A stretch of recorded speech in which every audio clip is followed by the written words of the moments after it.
Hello दोस्त, मैं सुजीत कुमार। मैं अपने YouTube channel SK study point में आप लोगों का स्वागत करता हूं।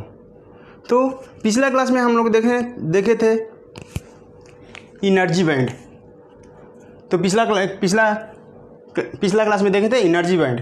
एनर्जी बैंड कितने प्रकार का होता है? तो एनर्जी बैंड हम वहाँ पर देखे थे 3 प्रकार का होता है: conduction band, valence band and forwarded energy gap band. तो अब आज हम देखते हैं एनर्जी बैंड के आधार पे सॉलिड्स को कितने पार्ट में डिवाइड किया गया है। तो यहाँ पर देखते हैं, on the basis of energy band solids are divided in 3 types. ये 3 प्रकार का होता है, जिसमें पहला है इंसुलेटर है, सेकंड है सेमीकंडक्टर,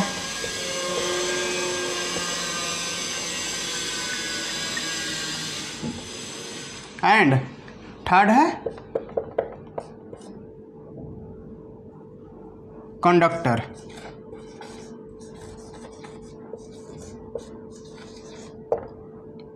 ठीक, एक एनर्जी बैंड के आधार पे कोई भी सॉलिड को 3 पार्ट में डिवाइड किया गया है। पहला इंसुलेटर है, सेकंड सेमीकंडक्टर, तीसरा कंडक्टर। तो यहाँ पे अब हम देख लेते हैं इंसुलेटर के बारे में। सबसे पहले हम जानते हैं इंसुलेटर के बारे में।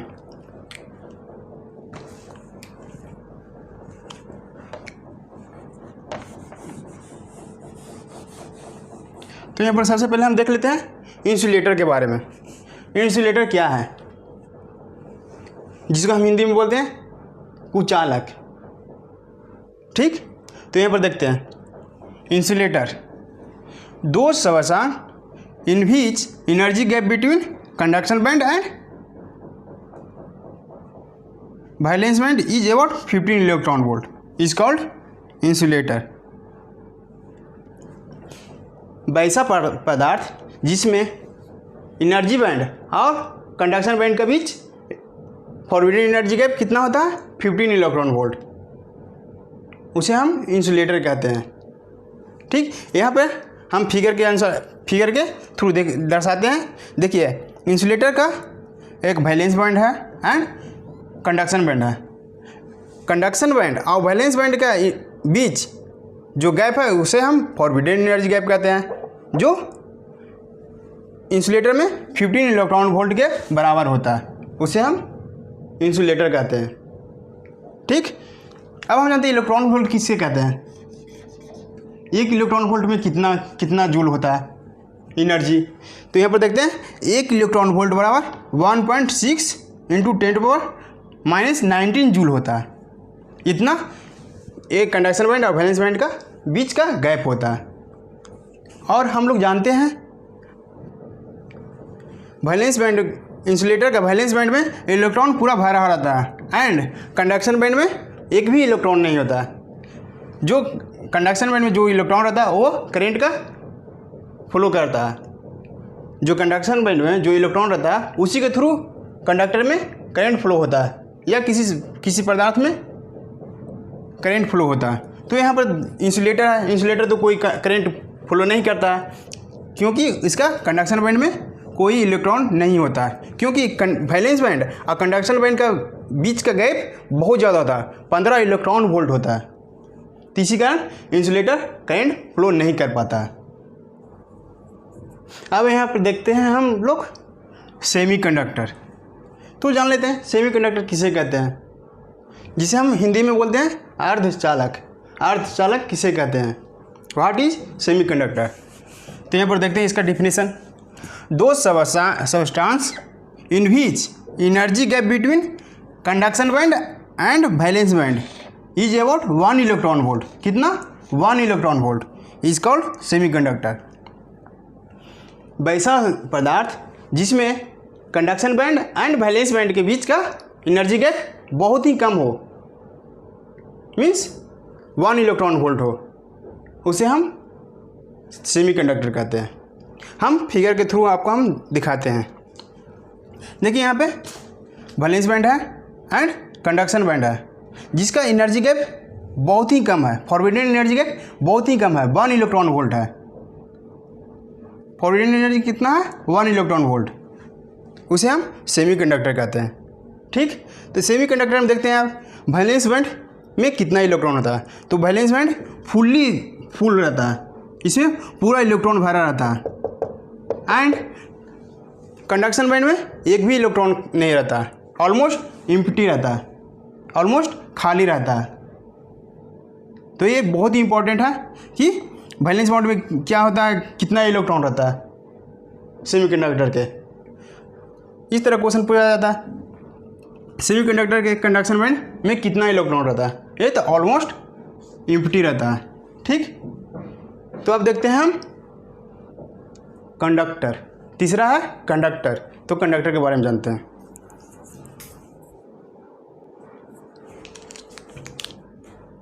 अब हम देखते हैं कंडक्टर। तो फर्स्ट ऑफ ऑल देखते हैं इसका डिफिनेशन कि कंडक्टर होता है क्या। कंडक्टर को हम हिंदी में बोलते हैं चालक। तो यहाँ पर डिफिनेशन जान लेते हैं। दो substance in which conduction band and valence band is overlap is called conductor. Conductor किसे कहते हैं? अपनी लैंग्वेज में बताते हैं। वैसा पदार्थ जिसमें conduction band and valence band दोनों एक दूसरे पे ओवरलैप होता है, एनर्जी गैप जीरो होता है, दोनों ओवरलैप है, फॉरवर्डिंग एनर्जी गैप यहाँ पर जीरो है, तो हम इसे हम कंडक्टर कह सकते हैं। तो यहाँ पर फिगर के थ्रू समझाते हैं आपको कि कंडक्टर क्या होता है। तो यहाँ पर देखिए, ये एनर्जी बैंड है, एक वैलेंस बैंड है एंड एक कंडक्शन बैंड है। यहाँ तक वैलेंस बैंड है, यहाँ पर कंडक्टर बैंड है। देखिए यहाँ पे दोनों का बैंड एक दूसरे पर ओवरलैप है। देखिए ये यहाँ तक हमारा कंडक्शन बैंड है और यहाँ तक हमारा वैलेंस बैंड है, तो एक दूसरे पे ओवरलैप है। तो हम इस दोनों का energy gap, forward energy gap zero है। तो इस प्रकार हम कह सकते हैं कि ये कंडक्टर है। अब यहाँ पर इंपॉर्टेंट पॉइंट देखते हैं कि कंडक्टर का वैलेंस बैंड पार्शियली फील्ड होता है, यानी कि कुछ इलेक्ट्रॉन रहता है, एंड उसी प्रकार कंडक्शन बैंड में भी पार्शियली फील्ड रहता है। मीन्स कंडक्शन बैंड में भी कुछ थोड़ा इलेक्ट्रॉन रहता है। तो इसे हम इस प्रकार हम कह सकते हैं ये कंडक्टर है। अब यहाँ पर देखते हैं कुछ इम्पॉर्टेंट पॉइंट जो इस प्रकार है। तो आप लोगों ने देखा है कि कंडक्शन बैंड के आधार पर किस तरह इंसुलेटर, सेमीकंडक्टर एंड कंडक्टर को डिफाइन किए। तो उसी के आधार पर देखिए, इंसुलेटर में एनर्जी गैप ज़्यादा था, इस कारण उसमें वैलेंस बॉन्ड में इलेक्ट्रॉन की संख्या ज़्यादा था एंड कंडक्शन बैंड में इलेक्ट्रॉन की संख्या न के बराबर था, फुल्ली एम्प्टी था। तो उसके आधार पर हम इंसुलेटर का है। मीन्स कंडक्शन बैंड में इलेक्ट्रॉन की संख्या कम था, मैंने नहीं के बराबर था, तो उसका रेजिस्टेंस बहुत ज़्यादा था। मीन्स करेंट का फ्लो को अपोज करने का कैपेसिटी बहुत ज़्यादा था। तो इस कारण सबसे ज़्यादा रेजिस्टिविटी किसका होता है? इंसुलेटर का। उसके बाद सेमीकंडक्टर का। और सबसे कम होता है रेजिस्टिविटी किसका? कंडक्टर का। इसी प्रकार कंडक्टिविटी किसका ज़्यादा होता है? तो कंडक्टिविटी सबसे कम होता है इंसुलेटर का। यहाँ पर देखिए, रेजिस्टिविटी सबसे ज़्यादा किसका है? इंसुलेटर का। एंड कंडक्टिविटी किसका है सबसे ज़्यादा? कंडक्टिविटी किसका ज़्यादा सबसे ज़्यादा? कंडक्टर का। एंड कंडक्टिविटी सबसे कम किसका? इंसुलेटर का। रेजिस्टिविटी को रो से डिनोट करते हैं एंड कंडक्टिविटी को किससे डिनोट करते हैं? सिग्मा से। तो इस प्रकार हम कह सकते हैं कि rho inversely proportional to sigma.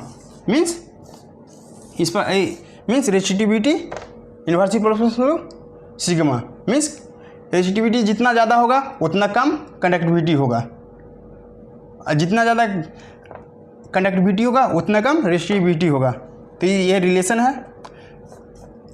अब हम देखते हैं टेम्परेचर कोफिशिएंट ऑफ रेजिस्टेंस। तो इसका ये फार्मूला है कि जब हम T डिग्री से किसी भी मटेरियल को गर्म करते हैं तो उसके अनुसार ये अल्फ़ा वेरी करता है। अल्फ़ा ये डिनोट करता है किसका? Temperature coefficient of resistance. ठीक, मीन्स जब हम T टेम्परेचर है यहाँ पर RT, T टेम्परेचर पे रेजिस्टेंस कितना है एंड 0 टेम्परेचर पर रेजिस्टेंस कितना है। तो इसी के आधार पे जब किसी मटेरियल को या किसी सॉलिड को गर्म करते हैं T डिग्री सेल्सियस से, तो उसका रेजिस्टिविटी इसके अनुसार बढ़ता है, इस रिलेशन के शिप के साथ। And temperature coefficient equal to होता है RT minus R0 by RT into T। Means यहाँ पे RT क्या है, resistance at temperature T and a resistance at temperature 0 degree Celsius. And उसी तरह R0 यहाँ भी यही है, रेजिस्टेंस है 0 degree Celsius. And T is temperature rise, कितना चेंज इन टेम्परेचर, मीन कितना पहले था और कितना राइज हुआ, उसका टेम्परेचर हुआ।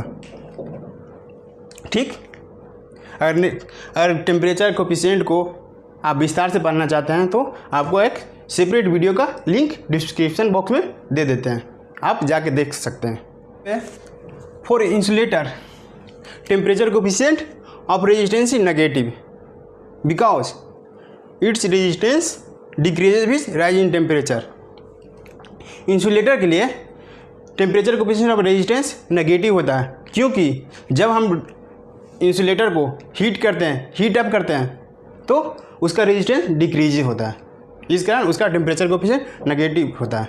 उसी प्रकार जब सेमीकंडक्टर को टेम्परेचर इंक्रीज करते हैं तो उसका रेजिस्टेंस घटता है, क्योंकि जब हीट करते हैं तो उसका कोवैलेंट बॉन्ड टूटता है। जब हीट करते हैं तो सेमीकंडक्टर का कोवैलेंट बॉन्ड टूटता है, तो उसका free electron and hole generate होता है।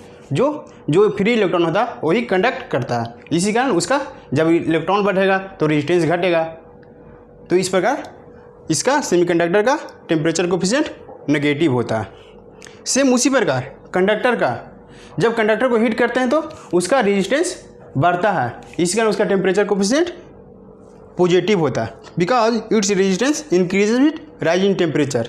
जब टेम्परेचर बढ़ाते हैं तो उसका रेजिस्टेंस भी बढ़ता है, क्योंकि जब हम कंडक्टर को हीट करते हैं तो उसमें तो ऑलरेडी पहले से बहुत सारा इलेक्ट्रॉन रहता है जो कंडक्शन के लिए होता है। जब हम उसको हीट करते हैं तो उसका इलेक्ट्रॉन और बढ़ जाता है, बढ़ जाने के कारण उसमें एक दूसरे से कोलिजन होता है, इसके उसका हीट बढ़ता है और रेजिस्टेंस बढ़ जाता है। तो इस प्रकार उसका टेम्परेचर कोफिशिएंट पॉजिटिव होता है।